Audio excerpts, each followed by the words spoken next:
Assalamualaikum warahmatullahi wabarakatuh, sahabat subscriber dimanapun Anda berada. Mari kita ngomong demi Indonesia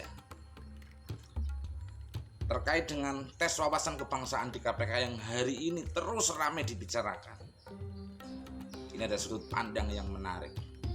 Pertama, ada persoalan serius di KPK, dan di internal KPK itu persoalannya di mana? Di wadah pegawai KPK. Wadah pegawai KPK sudah melampaui batasnya, mendesak sana sini, menolak sana sini dengan dalih mereka ingin memberantas korupsi. Seolah-olah mereka itu malaikat, seolah-olah mereka itu dewa yang tidak punya kesalahan dan tidak punya dosa, sehingga siapapun bahasa mereka yang akan mengganjal persoalan korupsi akan mereka labrak dan akan mereka tabrak. Artinya mereka memposisikan diri sebagai seorang yang paling hero, kelompok yang paling hero terhadap pemberantasan korupsi. Inilah persoalan mendasar. Kita simak pernyataan Ketua Wadah Pegawai KPK yang melampaui batas. Assalamualaikum warahmatullahi wabarakatuh. Selamat malam seluruh rakyat Indonesia. Menyikapi keterangan pimpinan KPK dan BKN pada hari ini, kami wadah pegawai KPK perlu menyampaikan beberapa hal pernyataan sebagai berikut. Pertama, pimpinan KPK dan BKN telah nyata-nyata tidak mematuhi instruksi Presiden dengan tetap memberhentikan pegawai KPK baik dengan cara langsung sejumlah 51 orang maupun dengan cara mendidik kembali 24 orang tapi tanpa adanya jaminan harus menjadi ASN. Padahal secara nyata Presiden sudah mengungkapkan bahwa tes tidak dapat dijadikan satu-satunya dasar untuk memberhentikan seseorang. 2. Pimpinan KPK dan BKN telah melakukan perbuatan hukum dengan tidak mengindahkan jaminan konstitusional dalam Undang-Undang Dasar yang diperkuat dengan putusan Mahkamah Konstitusi yang menegaskan bahwa proses transisi pegawai KPK menjadi ASN tidak boleh merugikan pegawai KPK. Ya. Sikap pimpinan KPK dan Kepala BKN adalah bentuk konkret dari sikap tidak setia terhadap pemerintahan yang sah. Sikap pimpinan KPK dan Kepala BKN adalah bentuk konkret dari sikap tidak setia terhadap pemerintahan yang sah. Sikap pimpinan KPK dan Kepala BKN adalah bentuk konkret dari sikap tidak setia terhadap pemerintahan yang sah. Maka dari itu, kami menganggap perlu adanya supervisi dari Bapak Presiden untuk menindaklanjuti perkara alih status pegawai KPK ini. 4. Kami mempertanyakan mengapa Ketua KPK sangat ingin memberhentikan kami sebagai pegawai KPK dengan alat ukur yang belum jelas serta proses yang syarat dengan pelecehan martabat sebagai perempuan ataupun sebagai manusia. Padahal di sisi lain, Ketua KPK bertekad menjadikan residivis perkara korupsi yang telah inkrah dan berkekuatan hukum tetap sebagai agen anti korupsi. Demikian pernyataan ini kami sampaikan bahwa kita harus menjaga KPK dari upaya-upaya pelemahan oleh siapapun. Kita harus menjaga KPK dari upaya-upaya pelemahan oleh siapapun. Kita harus menjaga KPK dari upaya-upaya pelemahan oleh siapapun. Jelas, kami pegawai KPK bertekad untuk mengawal alih status ini sekaligus memastikan bahwa upaya-upaya pemberantasan korupsi tidak diperlemah oleh siapapun. Terima kasih. Assalamualaikum warahmatullahi wabarakatuh. Kelihatan sekali mereka melampaui batasnya. Mereka menekan Presiden, padahal kita sekarang menggunakan sistem demokrasi. di mana kekuasaan eksekutif ada batasnya, kekuasaan yudikatif ada batasnya, kekuasaan legislatif ada batasnya. Tapi ketua wadah pegawai KPK mendesak Presiden untuk ambil alih, untuk bersikap terhadap KPK. Ini tentunya mengajak kepada kesesatan dalam konteks sistem demokrasi. Inilah sebenarnya problem utama di internal KPK, sehingga kita teringat bagaimana Aris Budiman yang hari ini menjadi Kapolda di Kepulauan Riau, yang dulu pernah menjadi direktur penyidikan di internal KPK, berupaya untuk membongkar oknum-oknum internal KPK yang mengerikan, yang sangat merugikan negara dalam konteks pemberantasan korupsi, sehingga anggaran sebesar apapun untuk KPK hasilnya tidak terlalu maksimal karena ada problem internal yang pegawai KPK terlalu lama sehingga terlalu merasa super power dan selalu bikin narasi bahwa mereka itu adalah orang baik dan mengaku dirinya orang baik. Inilah persoalan yang sebenarnya di internal KPK. Orang merasa baik itu adalah masalah. Dan Novel Baswedan CS ataupun yang sekarang menjadi ketua wadah pegawai KPK selalu merasa dan menarasikan dirinya sebagai seorang yang baik, seorang yang akan disingkirkan, seorang yang paling hero terhadap pemberantasan korupsi, kelompok yang paling hero terhadap pemberantasan korupsi, sehingga yang mengkritik yang lain atau kelompok lain yang mengkritik terhadap wadah pegawai KPK adalah orang yang pro terhadap koruptor. Tapi harus diingat bahwa mereka pun manusia, punya sisi buruk dan punya sisi baik. Seideal apapun wadah KPK, sehebat apapun Novel Baswedan, dia punya keburukan, dia punya kesalahan, dia adalah manusia biasa yang tidak luput dari salah dan dosa.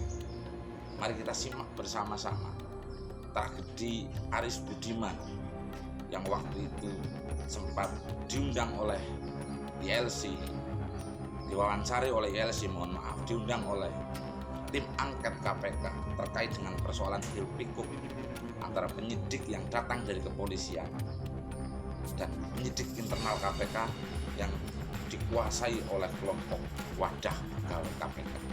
Wadah pegawai KPK kemudian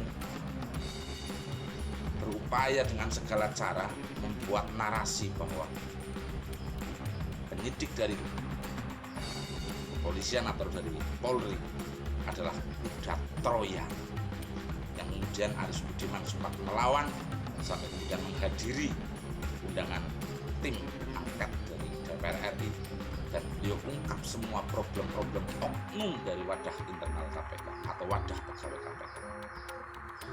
Kita simak bersama-sama dan mudah-mudahan terbongkar semua persoalan-persoalan yang ada di internal KPK sehingga untuk perbaikan ke depan, sehingga tidak ada orang lagi yang mengkritik KPK dianggap sebagai pro koruptor.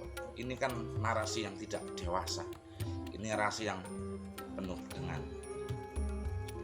penyesatan yang tidak edukatif kepada masyarakat.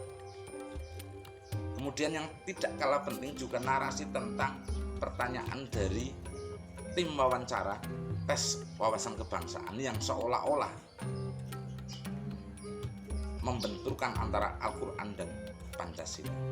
Ini kan baru informasi sepihak dari kelompok-kelompok yang kecewa karena tidak masuk atau tidak lolos seleksi tes wawasan kebangsaan. Kita simak semua liputan itu untuk pencerahan kita sebagai bangsa. Yang terpenting dari negara kita adalah abadi jaga NKRI. Saya Basro Sadi. Assalamualaikum warahmatullahi wabarakatuh. Selamat menyimak kecerdasan kita sebagai bangsa dan negara. Gelombang aksi unjuk rasa meminta pembubaran wadah pegawai KPK terus bergulir tanpa henti. Mulai dari kalangan mahasiswa hingga pemuda ikut dalam menyuarakan aspirasinya terkait polemik yang terjadi di tubuh KPK. Bertempat di depan Gedung Pemberantasan Korupsi Jakarta Selatan, aksi ini diikuti oleh mahasiswa dan pemuda yang tergabung dalam Himpunan Aktivis Milenial Indonesia. Dalam keterangannya, para pengunjuk rasa meminta agar wadah pegawai KPK untuk dibubarkan dan perlunya pengawasan terhadap institusi Komisi Pemberantasan Korupsi. Tolong WP KPK itu dibubarkan atau membubarkan diri, karena itu sangat mengganggu kerja-kerja KPK. Kami ingin menyampaikan bahwa pengawasan terhadap KPK sangat diperlukan. Karena kalau tidak, maka ini sangat berbahaya. Himpunan Aktivis Milenial Indonesia melakukan aksi unjuk rasa di depan gedung KPK, menyoal polemik yang terjadi di tubuh institusi Komisi Pemberantasan Korupsi. Para pengunjuk rasa meminta agar tuntutannya untuk segera dipenuhi. Ada oknum di KPK yang harus dibongkar. Kumpul semuanya, biar tahu semua kelakuan di dalam. Ngumpul semuanya.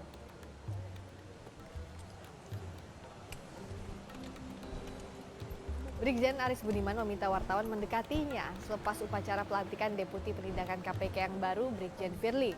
Aris Budiman pun buka-bukaan soal dugaan perintangan kerja penyidik KPK oleh internal KPK sendiri. Sebelumnya, ketidakharmonisan di KPK diungkap Brigjen Aris Budiman saat menjadi undangan rapat dengan Pansus Hak Angket KPK beberapa waktu lalu.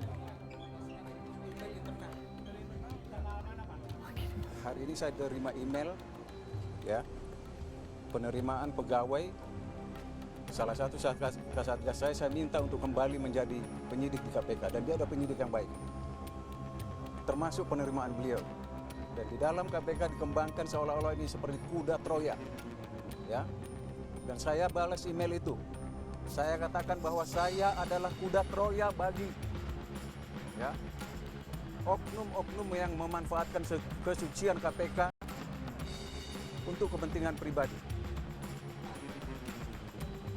Ya. IKTP Jilid 1, ya. Masih banyak, nanti saya akan ceritakan semuanya, biar tahu semuanya. IKTP, saya masuk tanggal 16 September 2015.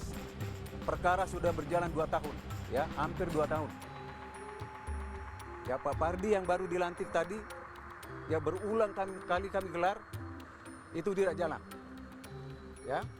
Dan setelah kami masukkan penyidik yang dari Dirtut, Pak Pardi meminta kepada saya supaya masukkan penyidik dari penuntut, lalu saya masukkan. Dan semuanya Anda lihat seperti sekarang ini. Ya, ada beberapa pertanyaan semuanya. Yang pertama, ya, Pak Dirtut ngomong saya dengan semua jaksa peneliti bahwa perkara itu berfokus kepada pelaksanaan proyek, tidak pernah jarang masuk kepada perencanaan. Yang kedua, ya, Yohanes Marlim tidak pernah diperiksa. Anda bisa cek, ini ucapan saya akan berisiko hukum bagi saya. Yang ketiga, perusahaan Yohanes Marlim yang namanya Biomorph tidak pernah digeledah. Padahal sudah dimintakan surat penetapan penggeledahan. Ya, bandingkan salah satu pejabat dari Mahkamah Agung. Digelar selesai jam 6, jam 8 malam langsung digeledah. Karakter seseorang harusnya sama. Ya, karakter seseorang harusnya sama. Ada yang namanya kognitif dan afektif. Ini pelajaran psikologi kepolisian sedikit. Itu linear. Ya, linear. Harusnya kita berperilaku sama. Ya, digeledah. Polri, kantor Polri, ya, penegak hukum digeledah. Kenapa satu lembaga ini nggak digeledah? Ada apa? Ya, itu pertanyaan-pertanyaan bagi saya semuanya. Jadi jilid 1 itu aja pertanyaan saya. Terima kasih. Apa tanggapannya saudara Aris Budiman? Berkaitan dengan yang mana tuh, Pak? Berkaitan dengan pertama soal Anda membuka persoalan di KPK, dan kemudian juga soal ketersinggungan Anda dengan emailnya saudara Novel Baswedan. Dan kemudian juga ada di sini narasumber yang menyalahkan Anda dengan membawa masalah itu ke KPK, tidak menyelesaikan secara internal di KPK. Baik Pak Karni, terima kasih. Saya ingin mengklarifikasi sedikit ya, terkait yang pertama, yang ketiga tadi dulu, bahwa ini kan masalah internal, kenapa dibawa keluar? Ya betul, barangkali kalau dikatakan itu masalah internal. Ada saudara Novel mengirimkan email yang saya tahu betul itu mengandung unsur pidana, karena saya sendiri kan seorang penyidik.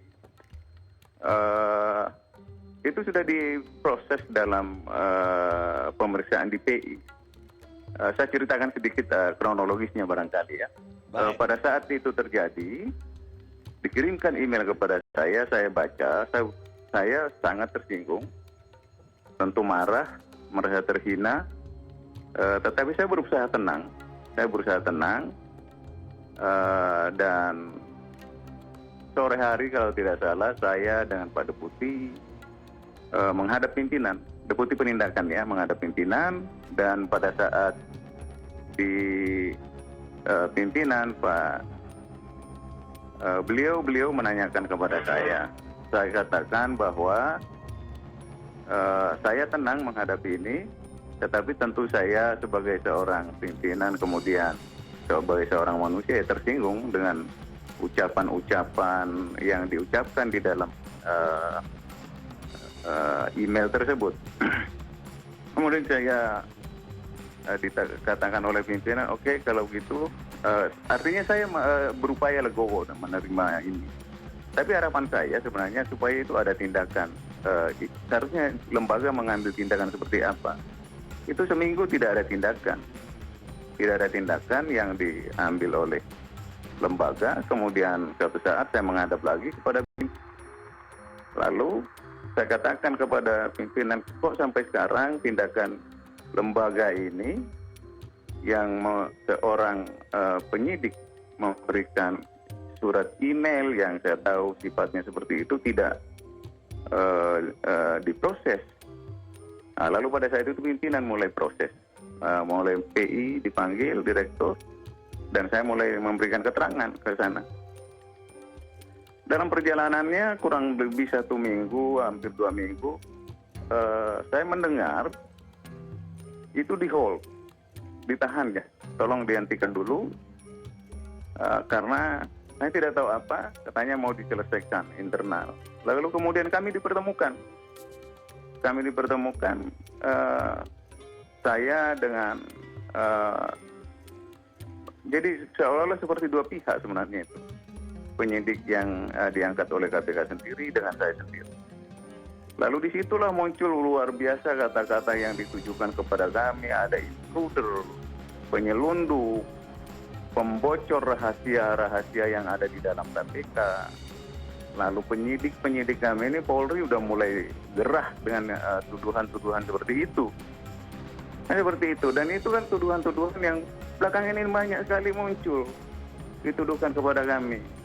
Dan pada saat itu di antara mereka ada yang mengatakan ini yang masalah sepele, dan itu saya marah, benar-benar marah. Saya katakan ini bukan masalah sepele, ini masalah kehormatan saya sepanjang perjalanan karir saya, sepanjang hidup saya berupaya pertahankan yang seperti ini. Lalu saya ceritakan sedikit sepintas bagaimana saya meraih karir saya. Saya merangkak. Saya orang yang saya bukan perwira cengeng yang cuma sekali tidak lulus sekolah langsung marah-marah dan sebagainya. Saya 7 kali mengikuti tes STIM. Saya ikuti semua sekolah-sekolah. Kalau ada yang bilang sekolah saya ada yang dibeli termasuk sekolah saya sampai S3, itu bohong. Bisa dicek disertasi saya, tesis saya di perpustakaan UI itu ada itu semuanya.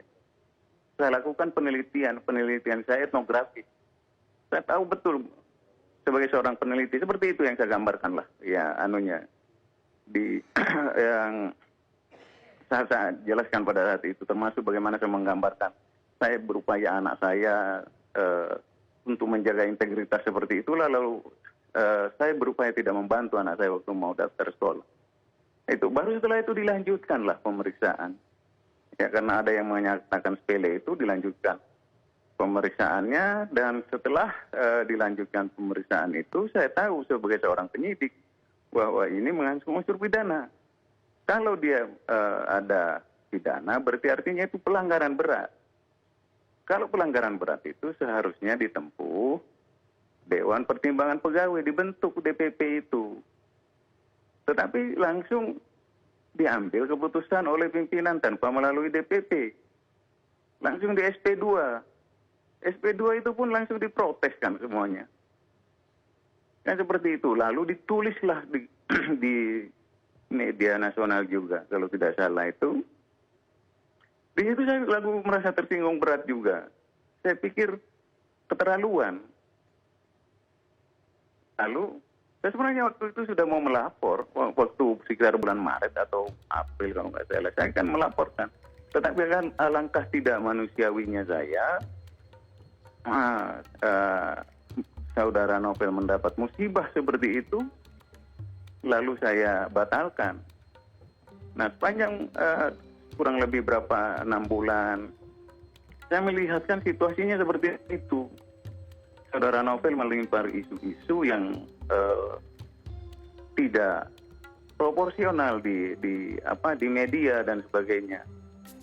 Saya pikir ini akan berkembang terus kalau seperti ini. Maka pada tanggal 13 itu saya laporkan. Karena saya melihat itu ya sejarah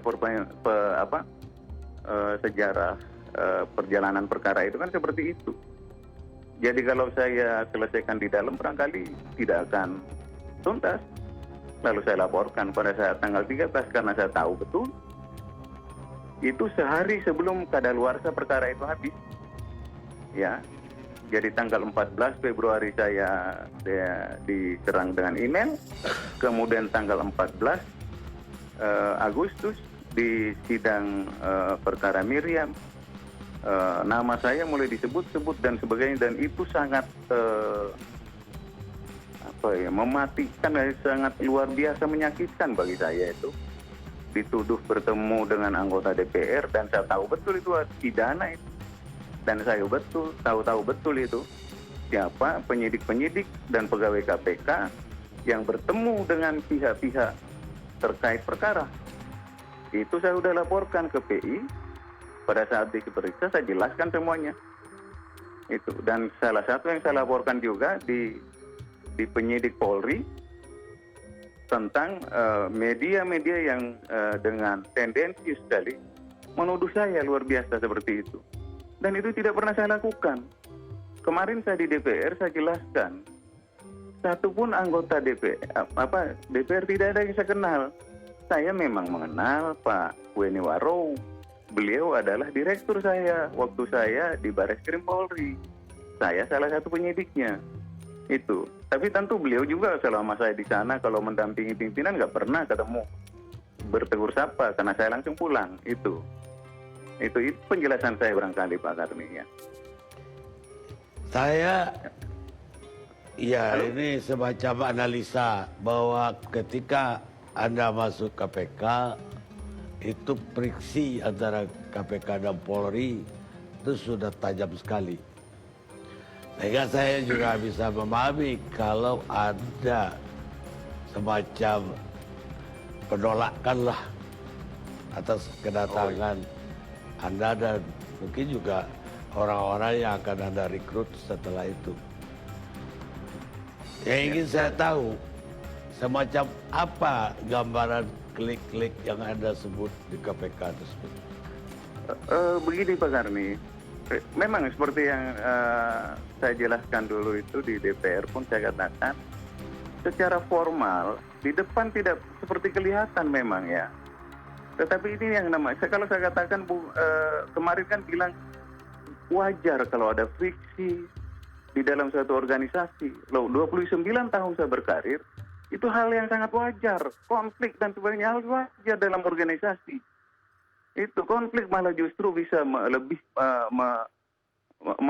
memacu produktivitas kalau kita bisa mengelola konflik itu dengan baik. Saya tahu itu Pak Karni.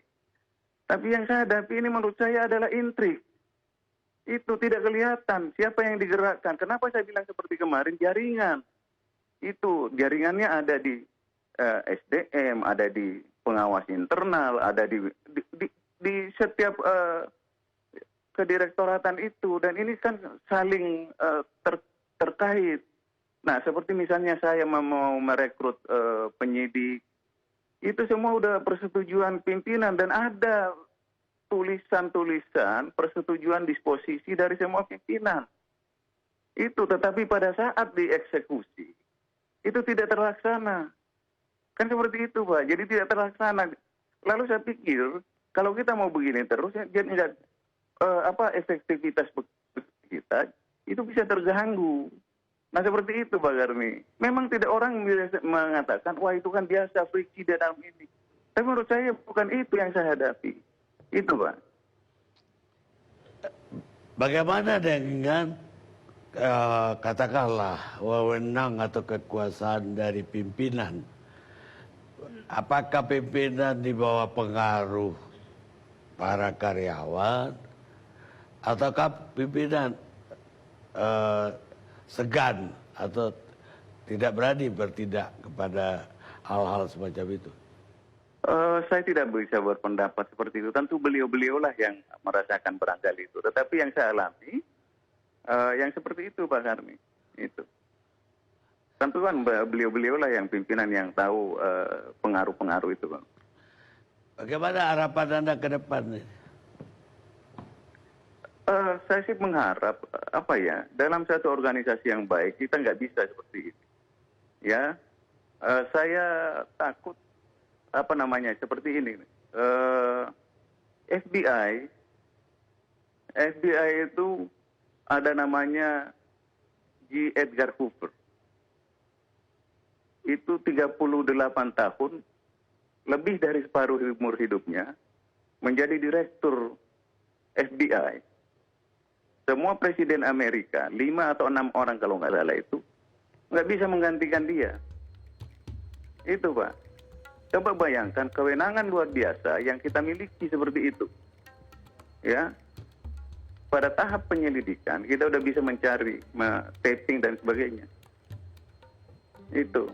Nah, J. Edgar Hoover tahu sisi gelap dari semua politisi.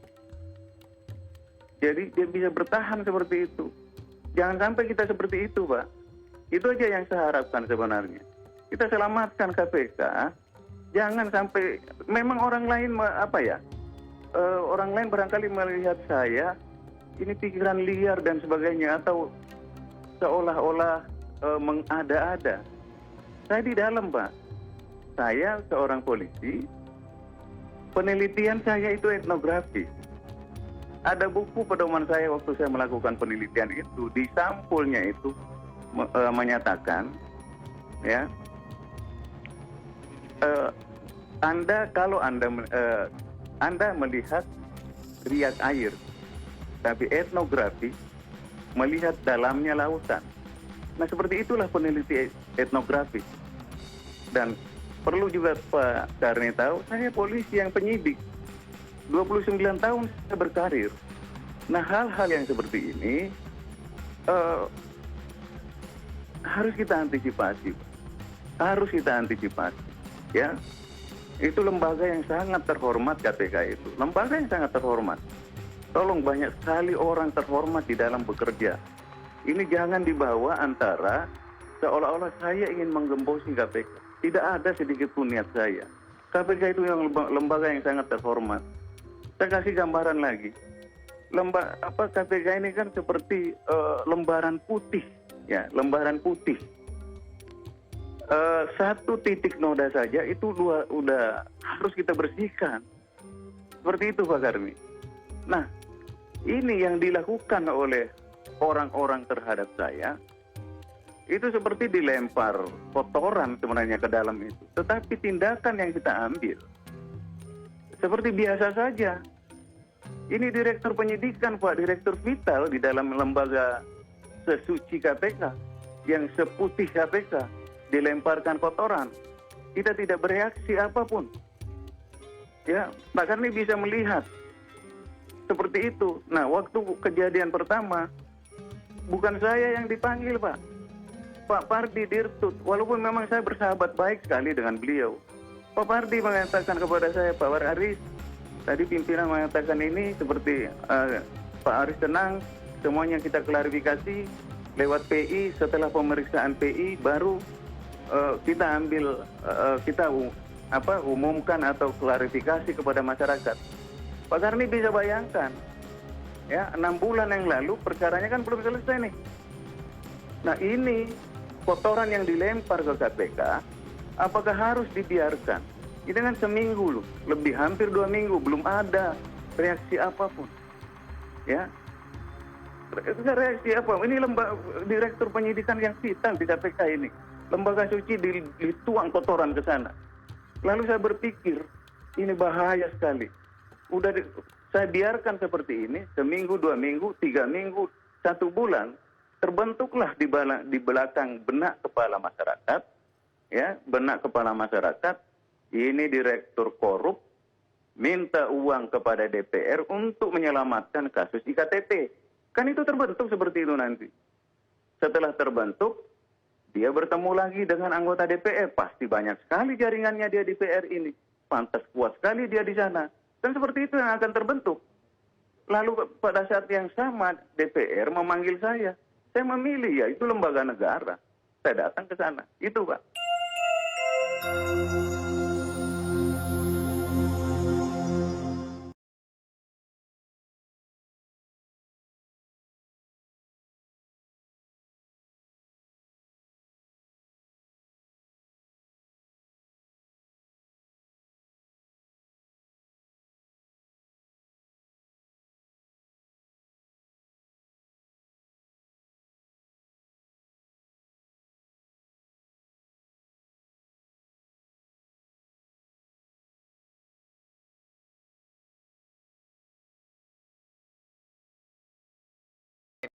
Memang saya ingin merekrut satu penyidik muda, kemudian Kompol itu penyidik bukan Madya ya Pak, penyidik muda tapi yang udah agak senior. Nah seperti itu, tetapi saran Pak Deputi pada saat itu diputuskan, kita merekrut aja penyidik muda semuanya Adinda. Lalu saya merekrutlah penyidik muda tapi dengan kriteria pangkatnya AKP sampai Kompol. Seperti itu Pak. Jadi saya samakan saja semuanya. Seperti itu. Nah kemudian yang muncul ke sana ada berbeda. Lalu surat yang tentu kan saya semua ada administrasi Pak. Pengajuannya ke SDM seperti apa. Ini loh kriteria penyidik yang saya minta. Tapi pada saat nyampe ke Mabes Polri berbeda. Itu Pak. Lalu saya tanyakan kenapa Pak? Jadi Bapak mengajukan nama-nama kriteria atau kriteria ya yang seperti ini di internal KPK. Kemudian ketika ke KPK menyampaikan keluar ke Mabes Polri, ya ke SDM Polri Pak. Kriteria beda. Beda. Loh. Yang diminta cuma AKP. Loh, kok bisa? Kan sudah diputus melalui rapat. Ya itulah yang saya katakan tadi Pak. Saudara Ketua, ini sistem. Ini sudah diputus rapat masih ditabrak. Saudara Ketua, sebetulnya tidak terlalu penting kita mendalami soal ini. Yang penting adalah mendalami soal jaringan. Ya, soal tata kelola yang mengapa ada penyimpangan, ada kebocoran, ada klik, ya. Ada ketua ke-6 mungkin, pimpinan KPK ke-6 mungkin ya. Nah ini yang perlu kita dalami. Sehingga tadi ada kata-kata menarik dari Saudara Aris tadi, siapapun yang kita pilih, DPR pilih komisionernya, yang kita fit and proper, nggak ada gunanya. Betul? Kira-kira begitu bahasanya? Kira-kira seperti itu Pak. Nah itu yang perlu kita dalami. Nah, saya tambahkan pimpinan, Pak Bambang, saya pikir masih ada korelasinya Pak. Yang disampaikan ke SDM Polri tiba-tiba berubah. Karena saya mendapatkan bahan, ya, surat telegram dari Mabes Polri yang ditujukan ke berbagai daerah untuk rekrutmen anggota Polri yang bisa masuk ke KPK. Itu ada persyaratan Pak. Apakah itu yang dimaksud? Persyaratan itu diantaranya bahwa mereka itu kalau masuk jadi penyidik Polri itu tidak lagi punya keinginan, kemauan untuk mengikuti SESPIM, pendidikan dan sebagainya. Apa itu yang menjadi penyebab? Karena menurut teman saya, maaf, itu adalah salah satu bentuk upaya dari internal KPK untuk menutup peluang bagi anggota polisi masuk ke KPK. Baik, terima kasih Pak. Gini Pak, ini salah satu juga yang diinikan kepada saya, SESPIM. Jadi ada persyaratan memang di KPK. Saya bercerita sedikit, termasuk yang dipermasalahkan kepada saya. Pada saat seorang perwira ingin mengikuti tes untuk SESPIM, itu. Nah, memang pada saat yang pertama Pak, yaitu masalah itu waktu itu rapat memang penyidik berargumentasi, bukan secara fisik ya, menyatakan kepada saya, dan saya pada saat itu memang saya bilang saya akan artinya saya janji semua penyidik yang masuk ke KPK, karena saya diprotes kan, paling mereka datang setahun 2 tahun langsung masuk sespim, pulang nggak masuk lagi kembali ke KPK, seperti itu Pak. Saya bilang 4 tahun sesuai dengan aturan, sepanjang aturan itu 4 tahun saya ikutin, dan itu saya disiplin untuk hal yang seperti itu Pak. Nah kemudian ada penyidik masih baru 2 tahun di sana Pak, ingin mendaftar kepada saya katakan, kamu ikut 4 tahun loh Adinda, kita harus ini. Enggak Pak, ada ini persyaratannya seperti ini. Jadi persyaratan 4 tahun itu untuk yang ingin melanjutkan pendidikan S2 Pak, di university, kalau di luar negeri atau di Indonesia. Sehingga saya sama sekali saya tidak setuju, walaupun dia paksa saya tidak setuju. Lalu dia bawakan saya persyaratan itu Pak. Itu persyaratannya ada, memang ada semuanya, administrasinya. Dia tunjukkan, Pak, ini maksimum 2 tahun. Itu dia tunjukkan saya perkomnya Pak, ada itu. Lalu saya bilang, oh kalau seperti ini saya kan nggak boleh ada aturan ya, saya disiplin untuk aturan seperti itu Pak, dan saya ikuti. Oke, saya okein. Lalu tiba-tiba saya agak lupa sedikit Pak itu momennya seperti apa. Ada dari SDM memberikan kepada saya, ini loh persyaratannya Pak. Waktu itu 14 yang kami kirim, saya langsung coret, cukup 12. Ini ada persyaratannya jelas. Persyaratannya 4 tahun, nggak boleh saya ini kan. Itu. Nah kemudian, ceritanya seperti itu Pak. Ada persyaratan 4 tahun sehingga saya coret. Nggak boleh, cukup 12 orang yang ikut tes.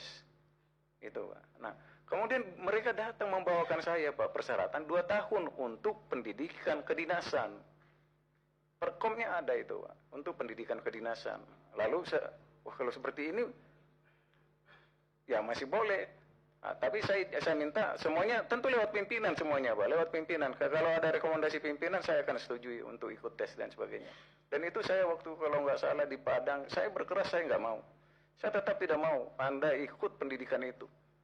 Tetapi saya ditelepon termasuk Pak pimpinan ada Pak gitu. Waktu saya itu ada Padang, saya bilang saya tetap pada aturan itu Pak, saya tidak akan penuhi itu.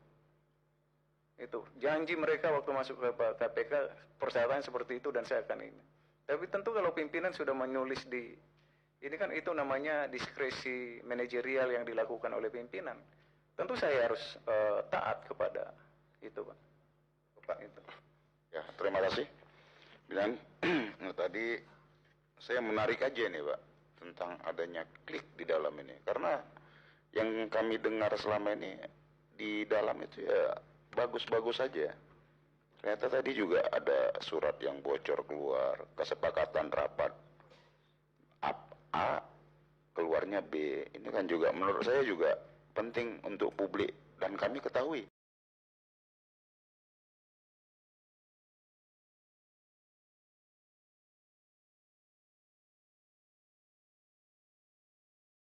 Gelombang aksi unjuk rasa meminta pembubaran wadah pegawai KPK terus bergulir tanpa henti. Mulai dari kalangan mahasiswa hingga pemuda ikut dalam menyuarakan aspirasinya terkait polemik yang terjadi di tubuh KPK. Bertempat di depan Gedung Pemberantasan Korupsi Jakarta Selatan, aksi ini diikuti oleh mahasiswa dan pemuda yang tergabung dalam Himpunan Aktivis Milenial Indonesia. Dalam keterangannya, para pengunjuk rasa meminta agar wadah pegawai KPK untuk dibubarkan dan perlunya pengawasan terhadap institusi Komisi Pemberantasan Korupsi. Tolong WP KPK itu dibubarkan atau membubarkan diri, karena itu sangat mengganggu kerja-kerja KPK. Kami ingin menyampaikan bahwa pengawasan terhadap KPK sangat diperlukan, karena kalau tidak, maka ini sangat berbahaya. Himpunan Aktivis Milenial Indonesia melakukan aksi unjuk rasa di depan gedung KPK, menyoal polemik yang terjadi di tubuh institusi Komisi Pemberantasan Korupsi. Para pengunjuk rasa meminta agar tuntutannya untuk segera dipenuhi.